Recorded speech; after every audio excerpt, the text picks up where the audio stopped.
Ew. Now, what's he just about to give us an outline? The proposed new reservoir will be near a building currently occupied by the contractor, Mr. Alan Best, called Scar House. It will be a bold undertaking, gentlemen, a reservoir of some 2,200 million gallons capacity. Hang on, I might not have my chairs at home, but looking at this plan of yours, it seems to me as if you're going to swallow up Hayden Carr altogether. You're right, Alderman Milner. The plan is to use Hayden Carr as a source of hydroelectric power for the duration of the Scar House project. And then when Scar Reservoir is commissioned, Hayden Carr will be submerged beneath the surface of Scar Reservoir.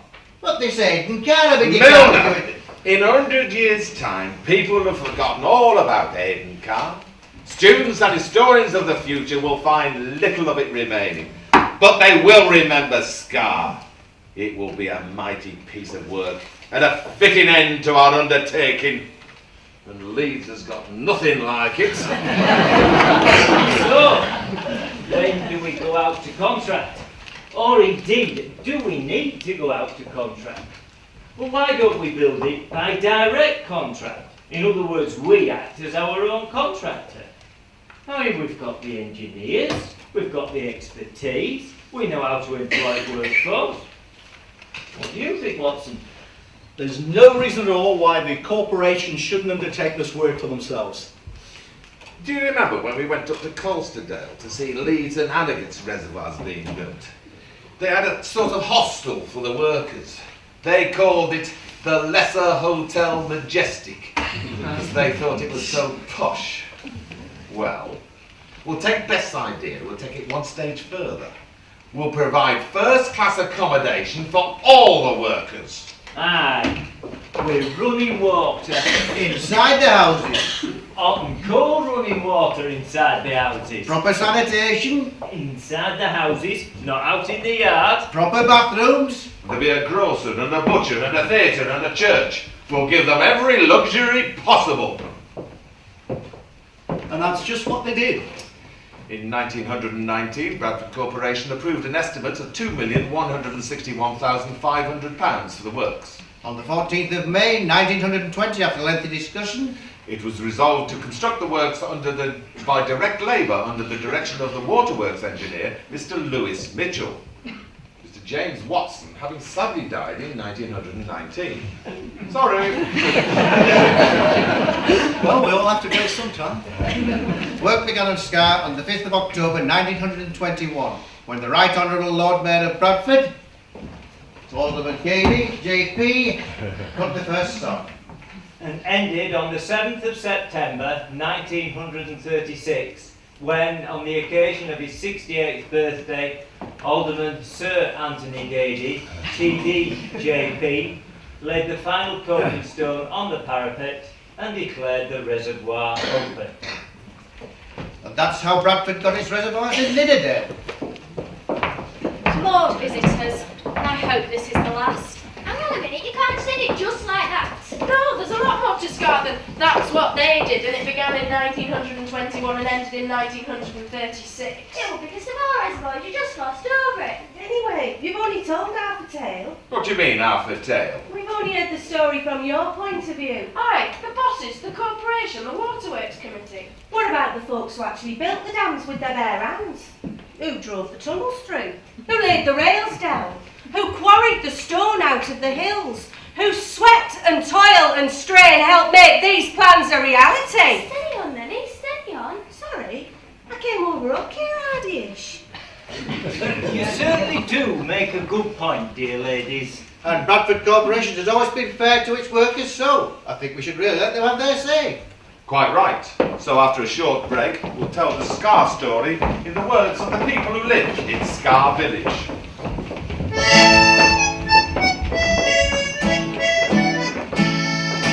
Bradford's got its water, as was our first intent. We'll wash the woolers' hands and face until our heart's content.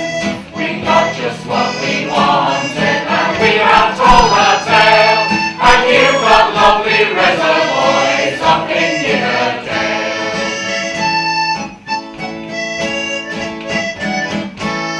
The story you have heard so far is how the dams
Everybody loved Scar. You talk to anyone that lived there and they'll tell you it was the best time of their lives. Last at Scar residents left in 1936, but they still come back to Scar. Both Gowthwaite and Angram had been built under contract by the firm John Best & Son Limited, but Bradford Corporation Water Department decided to build Scar House Reservoir by direct labour. It was a monumental undertaking that would build the deepest dam in Europe. 1 million tonnes of rock, cement and stone put together to make a dam 1/3 of a mile wide, impounding more than 2,200 million gallons of water. And as well as the massive engineering works on site, the network of railway lines, the engineering sheds, the quarries, the explosive cement storage sheds, the locomotive sheds, the offices, the sawmills, the carpenter's shops, the smithies, and the blonding masts and wires. They built something else. They built a village. In those days it was common for shanty towns and temporary villages to spring up around the sites of major works, and the Water Committee made a conscious effort to erect a purpose-built village to not only house their workers, but to keep them fed and amused as well. There had been a temporary village up at Angram, and some of the buildings were relocated to Scar, but Scar was built on an altogether more impressive scale. Mainly constructed of timber, these remarkable buildings provided accommodation for both single men and those with families. The single men were housed in 10 hostels, and each hostel held 64 men, and was under the control of a landlady, who managed all aspects of running the place. The hostels were very cleverly constructed, with self-contained living quarters for the landlady and her family, single rooms for the girls who helped the landlady with cooking, serving meals, cleaning, a kitchen, a large dining room for the men, bathrooms, lavatories, and a drying room. And quite uniquely for the time, each man had a lockable cubicle to himself, and each cubicle contained a bed, a chair, and a mirror. There were 6 bungalows in the Crescent, which provided quite posh housing for the managers and their families, and 11 pairs of semi-detached houses. As with the hostels, these all had hot and cold running water, bathrooms with baths, electric lighting provided by a power station behind the school, and inside flush toilets. This provided a remarkably high standard of living for the time. Many people in Pateley were living in 2 rooms with no bathroom, no hot water, no electricity, 1 standpipe in the yard for water, and an outside dry closet. Scar even had its own sewerage system. Scar had its own hospital, isolation hospital, and mortuary. A resident doctor and nurse were on call, primarily for the inevitable accidents, but also for the benefit of the residents. The school held up to 50 children, with school teachers resident on site. There was a laundry, a bakehouse, a reading room, a canteen with a wet bar, a billiards room and tennis courts. A cinema showed silent films at first, and later talkies. It also had its own stage and dressing room, and this was used by visiting theatrical groups and concert parties. Most notably, the Pateley Bridge Operatic Society, who used to perform an annual Gilbert and Sullivan opera. A row of shops included a grocer's, run by William Morrison and Company of Bradford.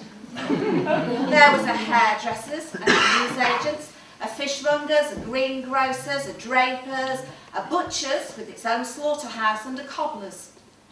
There was also a fish and chip shop, a sub-post office with a bank, and a church. A tin tabernacle, which covered most of the major denominations.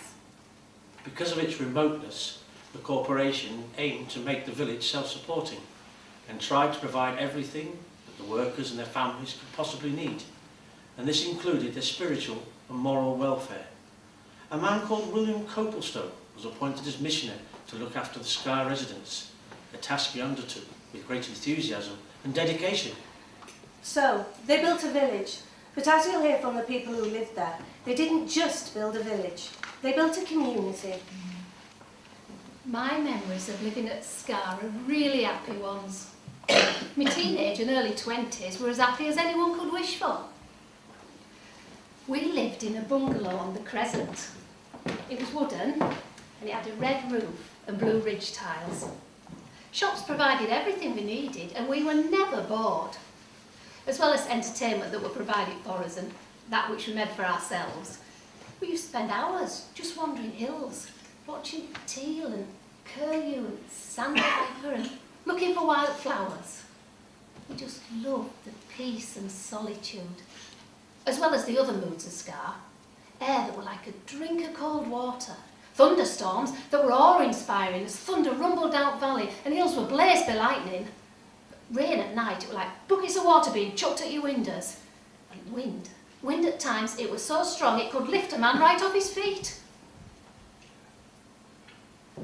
We'd often sit on a still summer's night and just listen to the sound of haymaking machines, at dogs barking at gamekeeper wards, or Sammy Glencorse calling his cows home.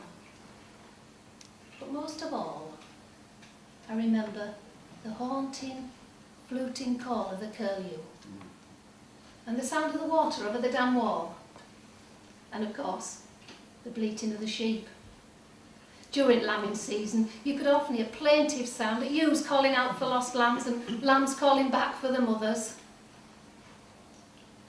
We're all a bit like lost lambs, really, making our way back to Scar and those happy times.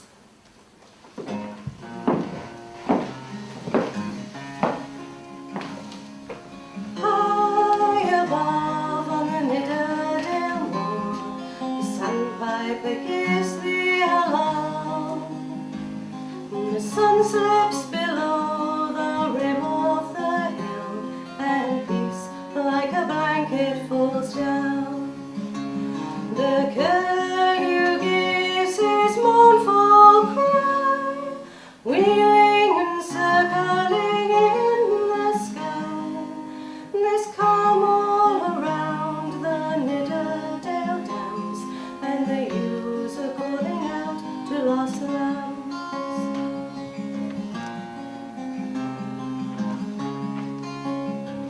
The dogs worry back the straggling sheep, they're urged through the gaps in the walls. Gulls settle down in their nests on the tarn, and the dogs are back at gamekeeper wolves. The wind rolls down from Dead Man's Hill, and rabbits are playing around the gill. Cows shamble back to old Farmer Sam's, and the ewes are calling out to lost lambs.